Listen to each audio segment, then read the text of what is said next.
ছাত্রছাত্রীরা, আজকে আমি তোমাদের পাতাবাহার বইয়ের মোহিতলাল মজুমদারের লেখা ঘুম ভাঙানি কবিতাটির সমগ্র প্রশ্ন উত্তর সহ আলোচনা করব। তোমরা পাঠ্য বইয়ের 1 নম্বর প্রশ্নটি দেখো, মোহিতলাল মজুমদারের লেখা দুটি কাব্যগ্রন্থের নাম লেখো। উত্তর হবে স্বপন প্রসারী, হেমন্ত গোধূলি। এরপর 2 নম্বর প্রশ্নটি তোমরা দেখো, তার সম্পাদিত দুটি পত্রিকার নাম লেখো। উত্তর হবে বঙ্গদর্শন, নবপর্যায়, বঙ্গভারতী। এরপর 3 নম্বর প্রশ্নটি তোমরা দেখো, পূর্ণিমায় ফুটফুটে জ্যোৎস্না যেমন তেমনি অন্ধকার আমাবস্যায়। উত্তর হবে ঘুটঘুটে। তোমরা শূন্যস্থানে ঘুটঘুটে বসাবে। 4 নম্বর প্রশ্নটি দেখো, পিটিপিটি ও মিটিমিটি তাকানোর অর্থ হলো ড্যাশ ও ড্যাশ। শূন্যস্থানে তোমরা দেখবে পিট পিট করে তাকানো, আর একটা শূন্যস্থানে লিখবে মিট মিট করে তাকানো। তোমরা দুটি শূন্যস্থানে দুটি বাক্য বসাবে। 5 নম্বর প্রশ্নটি তোমরা দেখো, লক্ষ্মীটি শব্দটি কবিতায় যে অর্থে ব্যবহৃত হয়েছে। উত্তর হবে ভালো। শূন্যস্থানে তোমরা ভালো বসাবে। এরপর চলে আসলাম 6 নম্বর প্রশ্নে। তোমরা পাঠ্য বইয়ে দেখো, কবিতায় কিছু শব্দ উচ্চারণে তার মূল চেহারা থেকে বদলে গেছে।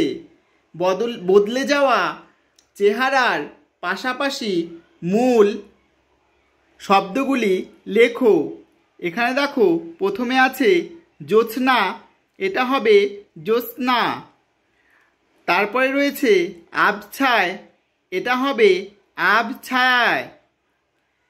তারপরে রয়েছে বিছনা, এটা হবে বিছানা। তারপরে ছিল দেখো নিবে, নিবে হবে নিভে। এরপর নিঝুম, নিঝুম হবে নিঝুম। শ্যামা পাখি, শ্যামা পাখিটা শ্যামা পাখি হবে। এরপর চলে আসলাম 7 নম্বর প্রশ্নে। তোমরা পাঠ্য বইয়ে দেখো, কবিতা থেকে ধ্বন্যাত্মক শব্দগুলি খুঁজে নিয়ে তা দিয়ে স্বাধীন বাক্য রচনা করো। আমি তোমাদেরকে খাতায় করিয়ে দেব। 7 নম্বরের উত্তর দেখো, ধ্বন্যাত্মক শব্দগুলি হলো ফুটফুটে, ঝিমিঝিমি, ঝুমঝুম, ঠনঠন, ফুরফুর, ঝুরঝুর, ঘুম ঘুম। এগুলো দিয়ে তোমাদের আমি বাক্য রচনা করিয়ে দেব। প্রথমে দেখো রয়েছে ফুটফুটে। ফুটফুটে দিয়ে বাক্য রচনা করলে হবে, ছাগল ছানাটি দেখতে ফুটফুটে সুন্দর। এরপর রয়েছে ঝিমিঝিমি। ঝিমিঝিমি দিয়ে বাক্য রচনা করলে হবে, সকালে ঝিমিঝিমি বৃষ্টি পড়েছিল। তারপর রয়েছে ঝুমঝুম। ঝুমঝুম দিয়ে বাক্য রচনা করলে হবে, পায়ে নুপুর পড়ে হাঁটলে ঝুমঝুম শব্দ হয়। এরপর আছে ঠনঠন। ঠনঠন দিয়ে বাক্য রচনা করলে হবে, বিলু খালি কলসিটি ঠনঠন করে বাজাচ্ছে।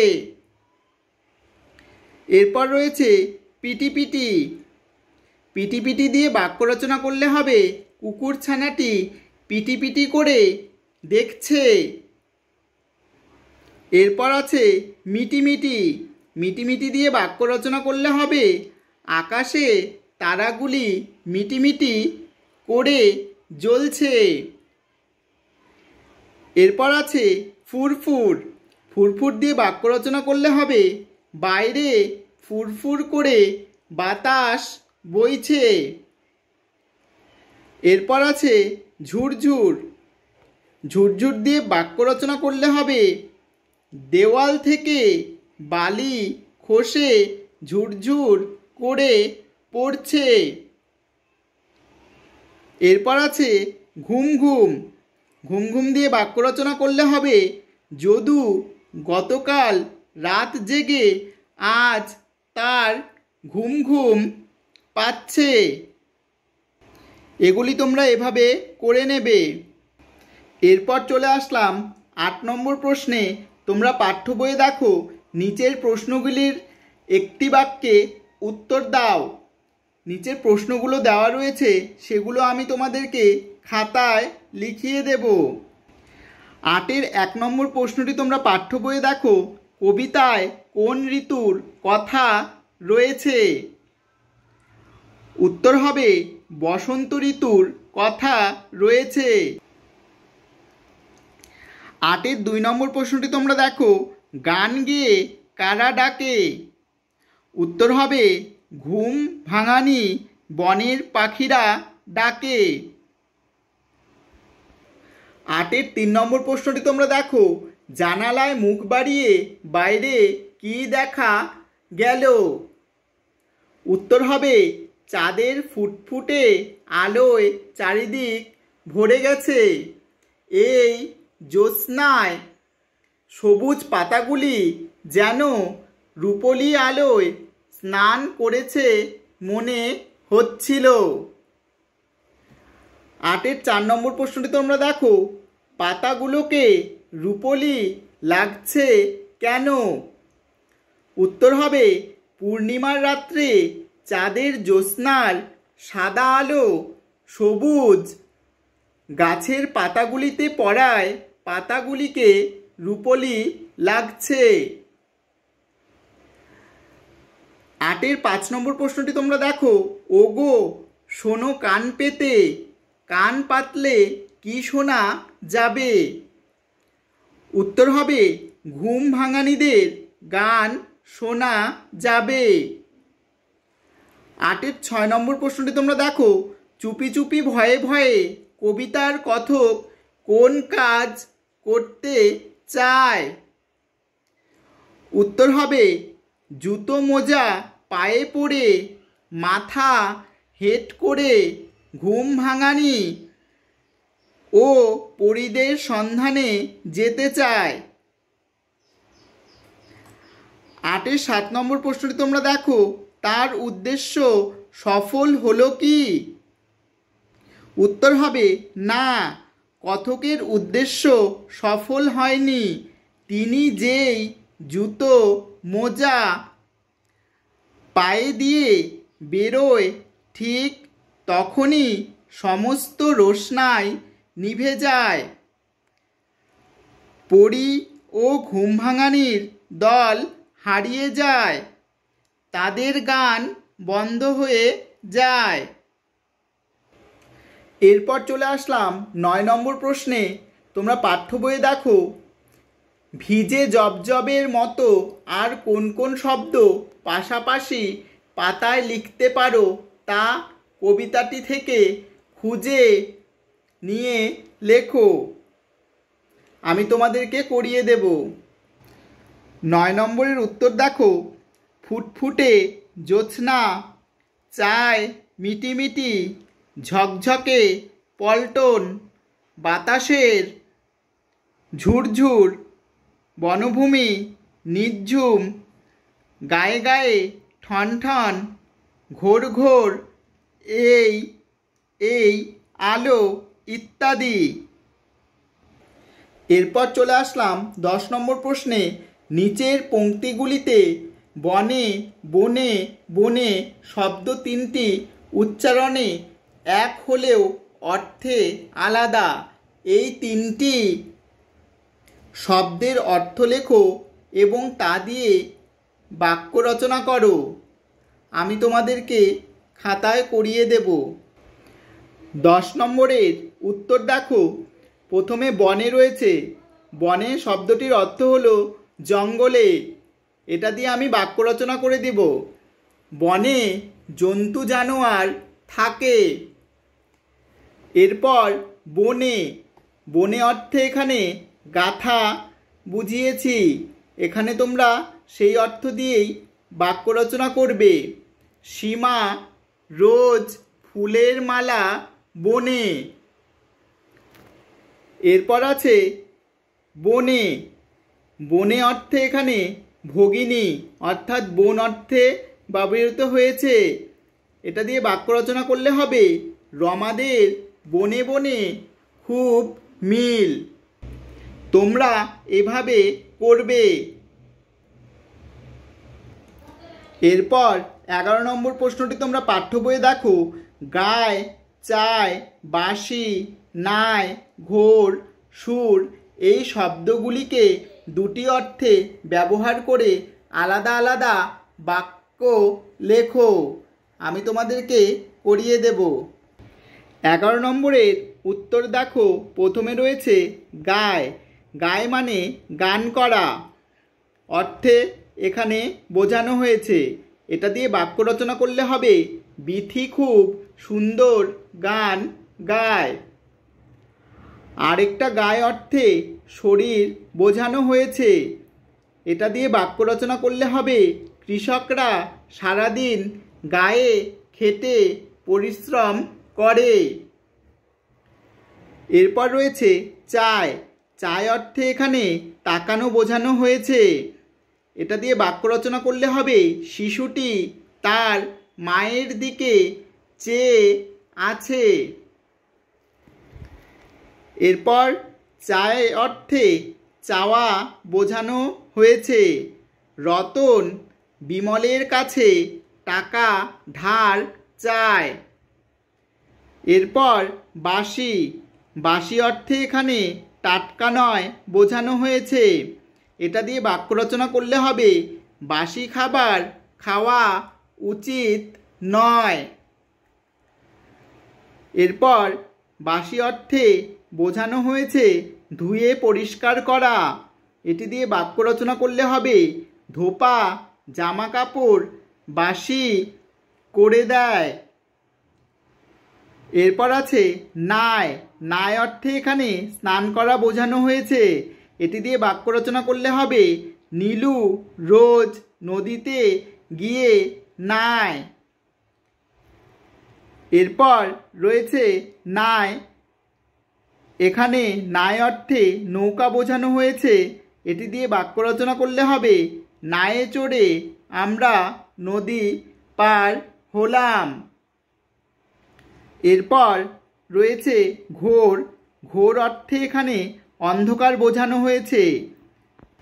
এটা দিয়ে বাক্য রচনা করলে হবে অমাবস্যায় চারপাশটা ঘোর হয়ে আছে। এরপর ঘোর। ঘোর অর্থে তন্দ্রাভাব বোঝানো হয়েছে। এটি দিয়ে বাক্য রচনা করলে হবে পড়তে বসলেই রাজুর ঘোর ঘনিয়ে আসে। এরপর সুর। সুর অর্থে এখানে দেবতাকে বোঝানো হয়েছে। এটি দিয়ে বাক্য রচনা করলে হবে সুরদের কাছে অসুরদের পতন চিরকাল।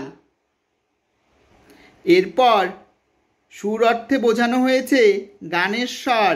এটি দিয়ে বাক্য রচনা করলে হবে মল্লিকার গলার সুর শ্রুতিমধুর। তোমরা এভাবে লিখে নেবে।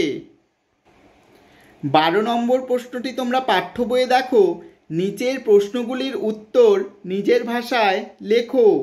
এখানে দেখো 12-র 1, 2, 3 তারপরে 5 দিয়েছে। এটা 4 হবে 12-র 4 আর 12-র 6টা 12-র 5 হবে। আমি তোমাদেরকে এই প্রশ্নগুলো খাতায় লিখিয়ে দেব। 12-র 1 নম্বর প্রশ্নটি তোমরা পাঠ্য বইয়ে দেখো। কবিতায় কথক রাত জেগে বাইরে কি দেখে?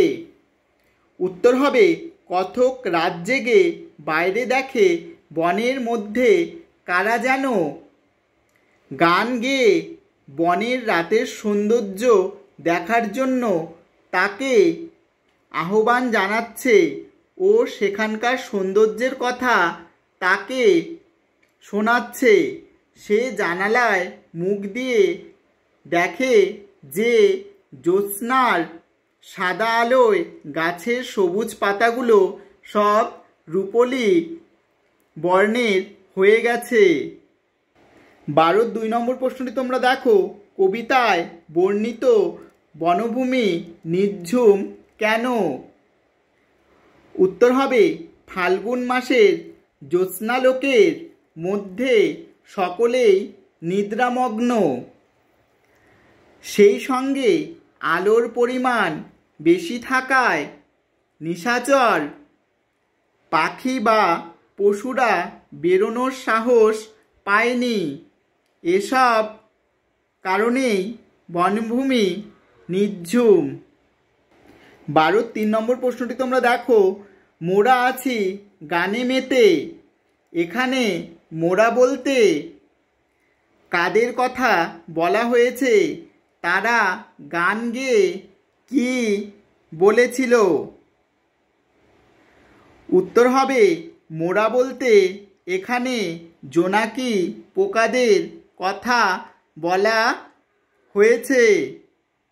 জোনাকির দল রাতের অন্ধকারে যখন তাদের লণ্ঠন জ্বালিয়ে উড়ে বেড়াচ্ছিল তখন তারা গান গেয়ে কতককে সেই বনভূমির রাত্রিকালের জ্যোৎস্না প্রকৃতির অসামান্য সৌন্দর্য দর্শনের কথা বলেছিল, যেখানে পরীরা ফুল বুনছিল। 12 4 নম্বর প্রশ্নটি তোমরা দেখো, কতক চুপি চুপি জুতো মোজা পায়ে দিয়ে বাইরে যেতে কি ঘটনা ঘটল তা নিজের ভাষায় লেখো। উত্তর হবে ঘুম ভাঙানিদের ডাকে সাড়া দিয়ে কতক চুপি চুপি সেই জুতো মোজা পায়ে দিয়ে বাইরে গেল। অমনি সব রোশনাই নিভে যায়, পরীরা হারিয়ে যায়, ঘুম ভাঙানিদের গান বন্ধ হয়ে যায়। তার পরিবর্তে বাতাসের ফুরফুর ঝুরঝুর শব্দ শোনা যেতে থাকে।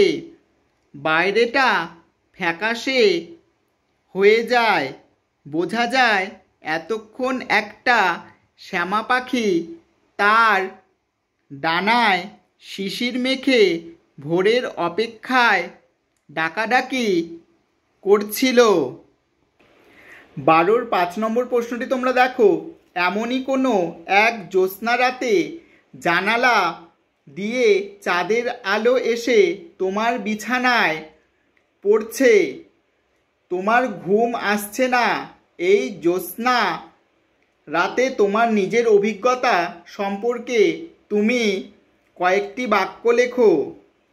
উত্তর হবে আমি একদিন বিছানায় শুয়ে জানলা দিয়ে রাতের আকাশটা দেখছিলাম। তখন আকাশটা জ্যোৎস্নার আলোয় আলোকিত হয়েছিল। তারপর আমার ঘুম না আসার কারণে আমি ছাদে গিয়ে ভালো করে আকাশটির দিকে তাকিয়ে থাকি। এমন অপরূপ দৃশ্য যেন কোনো দিন আগে দেখিনি। তার সাথে আবার বাইরের মৃদু ফুরফুরে বাতাসে আমার শরীরটি জুড়িয়ে যায়। আকাশের এই সৌন্দর্য আমার জীবনে চিরকাল স্মরণীয় হয়ে থাকবে। তোমরা এভাবে লিখে নেবে। তোমরা অন্য কিছুও লিখতে পারো। ভিডিওটি যদি তোমাদের ভালো লেগে থাকে, যারা আমার চ্যানেলে নতুন রয়েছো তারা অবশ্যই চ্যানেলটিকে সাবস্ক্রাইব করে দেবে, আর যারা প্রথম থেকেই রয়েছো তারা লাইক শেয়ার কমেন্ট করতে ভুলো না। পরবর্তী অধ্যায়ের প্রশ্ন উত্তর নিয়ে কিন্তু আমি আবার হাজির হব।